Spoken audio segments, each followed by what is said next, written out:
हमारे देश की जनसंख्या 30 करोड़ से भी ज़्यादा है और इतनी ज़्यादा जनसंख्या होने के साथ साथ हमारा देश दुनिया का सबसे सांस्कृतिक विविध भी है, जहां हर धर्म और हर नस्ल के लोग रहते हैं। देश में इतनी ज़्यादा विविधता होने के बावजूद हमारे देश के संविधान में स्थिति की समानता और अवसर की बात कही गई है। लेकिन सही मायने में सफलता तभी स्टेब्लिश हो पाएगी जब मुख्य धारा से कटे हुए लोगों को भी देश के प्रशासन और सरकार की महत्वपूर्ण पोस्ट के लिए अपॉइंटमेंट किया जाएगा। और 2022 प्रेसिडेंशियल इलेक्शन में हमें बिल्कुल ऐसी इक्वालिटी देखने को मिली है। ऐसी क्वालिटी न सिर्फ हमारे लिए गर्व का विषय है बल्कि दुनिया के सभी डेमोक्रेटिक कंट्री के लिए एक प्रेरणा का एक स्रोत भी बन सकता है। बिल्कुल इसी वजह से आज हम आपको अपने देश के प्रेसिडेंट बनने वाली द्रौपदी मुर्मू की लाइफ और सक्सेस और पॉलिटिकल करियर के बारे में बताएंगे। द्रौपदी मुर्मू जी का जन्म 20 जून 1958 को उड़ीसा के मयूरभंज जिले के पैदापोसी गांव में एक जनजातीय परिवार में हुआ था। इनके पिता और दादा दोनों पंचायती राज सिस्टम की पॉलिटिक्स से जुड़े हुए थे।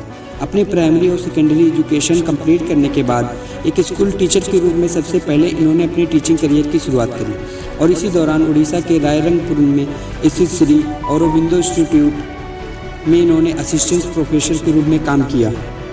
इसके अलावा इन्होंने गवर्नमेंट ऑफ उड़ीसा के इरिगेशन डिपार्टमेंट में जूनियर असिस्टेंट के रूप में भी काम किया। इसके बाद पॉलिटिक्स में इनकी एंट्री हुई। 1997 में इन्होंने भारतीय जनता पार्टी को ज्वाइन किया और रायरंगपुरम नगर पंचायत से काउंसलर के पोस्ट के लिए इलेक्शन लड़ी, जहां से इन्हें इलेक्ट भी कर दिया गया था। अगले 2 साल तक मुर्मू ने उसी पंचायत का चेयरमैन पर्सन के रूप में जिम्मेदारी संभाली। पॉलिटिक्स में इनके एक्टिवनेस को देखते हुए बीजेपी की अनुसूचित जनजाति मोर्चा का नेशनल वाइस प्रेसिडेंट बना दिया गया।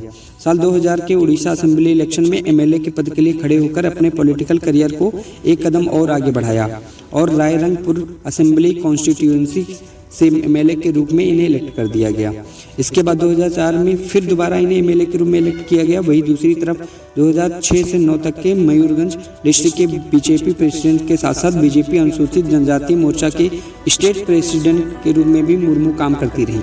मुर्मू की पॉलिटिकल लाइफ में सब कुछ सही चल रहा था, लेकिन अचानक उनके पर्सनल लाइफ में बहुत बड़ी परेशानी आनी शुरू होगी, जिन परेशानियों ने उन्हें हताश कर दिया। साल 2009 में एक एक्सीडेंट की वजह से द्रौपदी मुर्मू के बेटे की डेथ हो गई, जिसकी वजह से इनके मेंटल हेल्थ पर काफ़ी असर पड़ा और ये काफ़ी समय तक डिप्रेशन में रहे। इसी के कुछ समय बाद साल 2013 में इन्होंने अपने दूसरे बेटे को खो दिया। कुछ ही महीनों बाद इनके हस्बैंड की भी मृत्यु हो गई, जिन घटनाओं के बाद किसी के लिए भी डिप्रेशन में जाना स्वाभाविक है।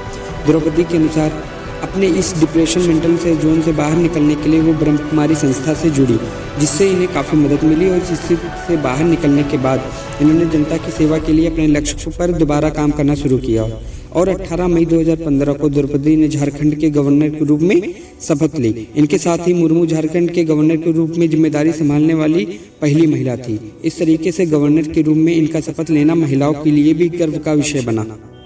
द्रौपदी जी की यह शपथ न सिर्फ इनके समाज के लिए गर्व का विषय था बल्कि उड़ीसा के पूरे जनजातीय समाज के लिए भी गर्व का विषय था। द्रौपदी मुर्मू उड़ीसा की पहली महिला जनजाति थी जिन्हें गवर्नर के रूप में अपॉइंटमेंट किया गया था और एक वीडियो कॉन्फ्रेंस के जरिए अपने कई इनिशिएटिव को आगे बढ़ाया। अपने कार्यकाल के दौरान ही मुर्मू ने अनाउंस किया कि उनकी मृत्यु के बाद उनकी आंखों को रांची के ही कश्यप मेमोरियल आई हॉस्पिटल में डोनेट कर दिया जाए। और फिर द्रौपदी मुर्मू की डिप्लोमेटिक वर्थ एथिक्स और विजनरी गोल्स को देखते हुए उन्हें प्रेसिडेंट ऑफ इंडिया 2022 के इलेक्शन के लिए एनडीए की ओर से नॉमिनेट किया गया। मतलब अब ये कहने में कोई शक नहीं है कि द्रौपदी मुर्मू हमारे देश की अगली प्रेसिडेंट होंगी और देश के सबसे बड़े पद की जिम्मेदारी संभालने वाली वो पहली जनजातीय महिला भी होंगी। द्रौपदी मुर्मू का भारत के प्रेसिडेंट के रूप में इलेक्ट किया जाना भारत में मौजूद समानता की व्यवस्था का अब तक का सबसे बड़ा सबूत है। देश के सबसे बड़े पद पर जनजातीय कम्युनिटी की एक महिला का पहुंचना न सिर्फ जनजातीय कम्युनिटी को बल्कि महिलाओं को भी स्ट्रगल के दौरान से गुजरने के लिए प्रेरित करेगा। दोस्तों, ये थी हमारे देश की प्रेसिडेंट द्रौपदी मुर्मू की कहानी। उम्मीद करता हूँ कि उनकी ये कहानी आपको पसंद आई होगी। अपने दोस्तों के साथ शेयर जरूर करिएगा ताकि वो भी द्रौपदी मुर्मू की महानता से प्रेरित हो सकें।